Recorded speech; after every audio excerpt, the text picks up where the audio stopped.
Assalamualaikum warahmatullahi wabarakatuh.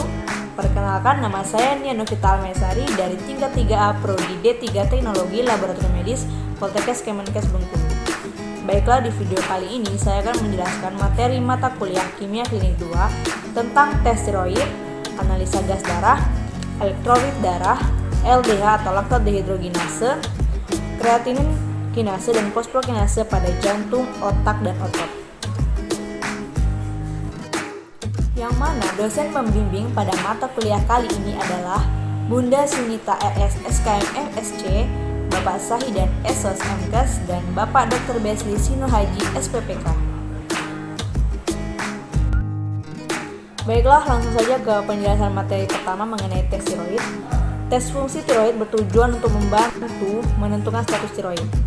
Tes T4 digunakan untuk menentukan suatu hipotiroidisme atau hipertiroidisme, menentukan maintenance dose tiroid pada hipotiroidisme, dan memonitor hasil pengobatan antitiroid pada hipertiroidisme. Tes T3 digunakan untuk mendiagnosis hipertiroidisme dengan kadar T4 normal. Kemudian TSHS atau Thyroid Stimulating Hormone Sensitive adalah tes TSH generasi ketiga yang dapat mendeteksi TSH pada kadar yang sangat rendah sehingga dapat digunakan sebagai pemeriksaan tunggal dalam menentukan status tiroid.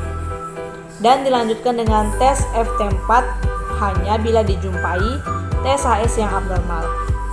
Nah, FT4 lebih sensitif daripada FT3 dan lebih banyak digunakan untuk konfirmasi hipotiroidisme setelah dilakukan tes TSHS. Kemudian TRH atau tes thyroid releasing hormone digunakan untuk mengukur respon hipofisis terhadap rangsangan TRH, yaitu dengan menentukan kadar TSH serum sebelum dan sesudah pemberian TRH eksogen.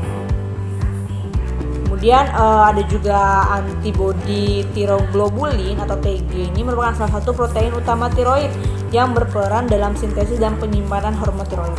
Nah, diperlukan sebagai pertanda tumor dalam pengelolaan karsinoma tiroid berdiferensiasi baik atau well differentiated thyroid carcinoma.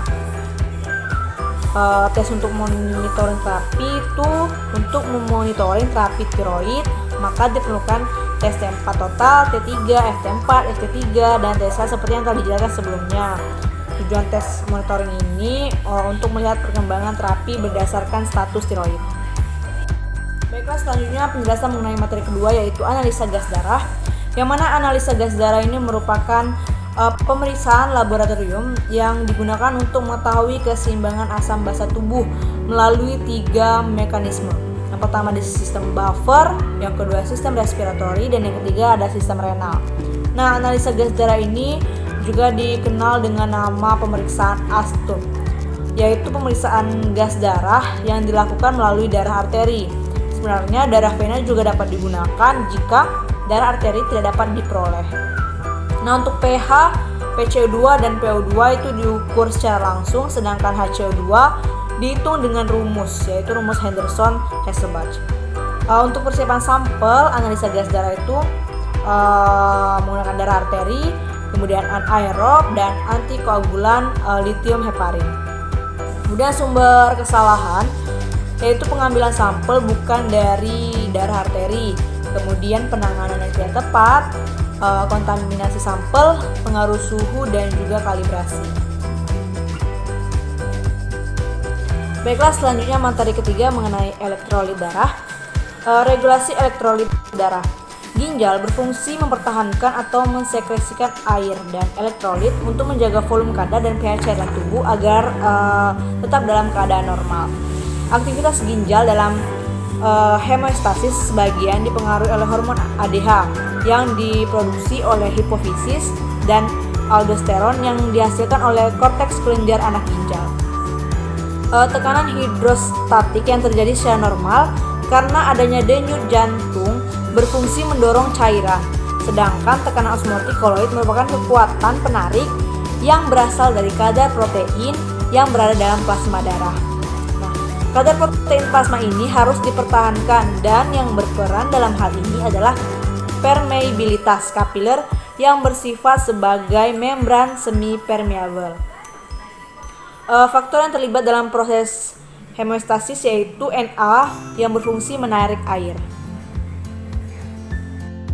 Baiklah, selanjutnya penjelasan materi keempat mengenai LDH atau laktat dehidrogenase, yang mana LDH adalah enzim yang melepas hidrogen dari suatu zat dan katalisator proses konversi laktat menjadi pirufat. LDH meningkat sampai puncak 24-84 jam setelah infas dan tetap abnormal selama 1-3 minggu kemudian. LDH adalah enzim intraseluler yang terdapat hampir di semua sel yang bermetabolisme dengan konsentrasi tertinggi dijumpai pada jantung, otot rangka, hati, ginjal, otak, dan sel darah merah. Nah, reaksinya LDH ini mengkatalisis interkonversi pirufat dan laktat dengan interkonversi seiring NADH dan NAD+. Konversi pirufat produk akhir dari glikolisis laktat ketika oksigen tidak ada atau pasokan pendek, dan ia melakukan reaksi balik selama siklus dalam hati. Pada konsentrasi tinggi laktat, enzim menunjukkan inhibisi umpan balik dan tingkat konversi pirufat ke laktat belakang. Baiklah, selanjutnya penjelasan materi kelima mengenai kreatin kinase atau CK, kreatin fosfokinase CPK, CPKMB atau jantung. Kreatin adalah enzim yang merupakan isoenzim terutama dalam otot atau CKM dan otak atau CKB. Kreatin dalam tubuh manusia terbentuk dimer, yaitu sebagai makroenzim. Pengukuran CKMB adalah tes spesifik untuk mendeteksi kerusakan otot jantung, dan oleh karena itu digunakan untuk diagnosis dan pemantauan infas miokardial. Fraksi CKMM, CKMB, dan CKBB sesuai dengan isoenzim yang terdapat pada jaringan otot lurik, jantung, dan sistem saraf masing-masing. Meskipun kreatinin kinase bersifat intraseluler, kreatinin beredar dalam darah, tersedia untuk memasok kebutuhan jaringan.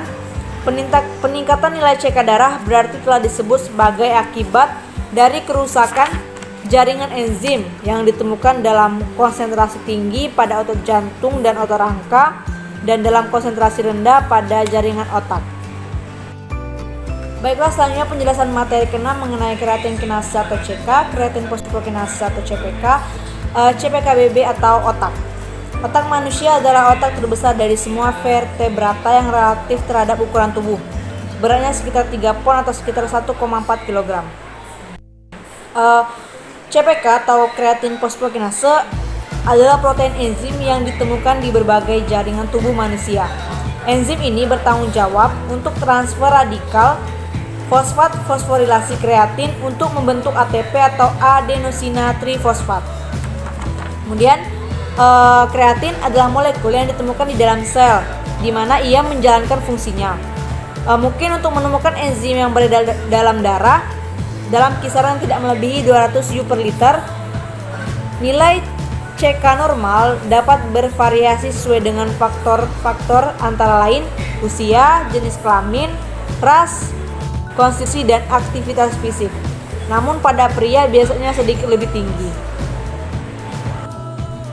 Dan yang terakhir, materi mengenai kreatin kinase atau CK, kreatin fosfokinase atau CPK, CPKMM atau otot. Kreatin kinase atau CK, tadi dikenal dengan kreatin fosfokinase atau CPK, merupakan enzim yang ditemukan dalam konsentrasi tinggi pada otot jantung dan otot rangka dan dalam konsentrasi rendah pada jaringan otak. Kreatin adalah suatu molekul dimetrik yang terdiri dari sepasang monomer yang berbeda yang disebut mikro atau berkaitan dengan otot dan B berkaitan dengan otak, dan terdiri dari 3 isoenzim antara lain CKMM, CKBB, dan CKMB. Isoenzim tersebut dibedakan dengan proses elektroforesis, kromatografi, pertukaran ion, dan presipasi imunokimia. Enzim CKMM dan CKBB sama sekali tidak relevan untuk mendeteksi nekrosis pada otot jantung, tetapi sedikit di otot scalp. Enzim CKMM mayoritas terdapat pada otot scalp dan sedikit di otot jantung. Enzim ini akan meningkat aktivitasnya seiring dengan peningkatan aktivitas kreatin total. Baiklah, itulah tadi penjelasan 7 materi mengenai mata kuliah Kimia Klinik 2. Semoga bermanfaat. Terima kasih. Wassalamualaikum warahmatullahi wabarakatuh.